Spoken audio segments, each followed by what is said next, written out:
The restaurant lights glowed softly against the glass windows, casting warm golden reflections on the street outside. Amelia sat at the corner table, her hands trembling slightly as she smoothed the folds of her dress. It wasn't new, but she had done her best to make it look presentable. Her heart pounded as she glanced at the boy sitting beside her. Ethan, her 6-year-old son, clutched his toy car nervously, looking around at the other diners. She hadn't planned on bringing him. She knew blind dates weren't supposed to include children, but the babysitter had canceled last minute, and Amelia couldn't bring herself to back out of the only chance she'd taken for herself in years. When the tall man in a tailored navy suit walked in, her breath caught. He looked nothing like she imagined, confident yet approachable, his smile warm instead of intimidating. This was Michael Hayes, a CEO whose reputation in the city was larger than life. His world was boardrooms, investments, skyscrapers. Hers was grocery budgets, laundry, late-night homework, and trying not to cry in front of her child. She almost stood up to leave before he noticed her, afraid of what he might think. But Michael walked over, pulled out the chair, and sat across from her with a calm grace that made her chest tighten. I'm so sorry," Amelia blurted out before he could say a word. Her voice cracked as she motioned toward Ethan, who was now coloring on the back of the kid's menu. "I shouldn't have brought him. The babysitter canceled, and I didn't want to stand you up. I understand if this is inappropriate."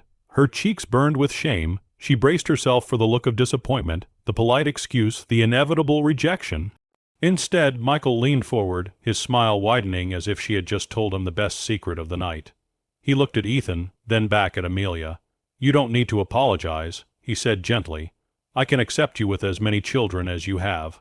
For a moment, Amelia couldn't breathe. She stared at him, waiting for a hint of sarcasm, but his eyes carried nothing but sincerity. Ethan peeked up shyly, and Michael gave him a small wave. Ethan smiled back, the first real smile Amelia had seen from him all day. The dinner unfolded differently than Amelia expected. Instead of stiff small talk, Michael asked Ethan about his favorite superheroes, listened intently to his stories about building Lego towers, and even laughed when Ethan spilled a bit of water on his suit. "Happens to me in the office all the time," he joked, pulling out his napkin. The tension melted away, replaced with something softer, something Amelia hadn't felt in years.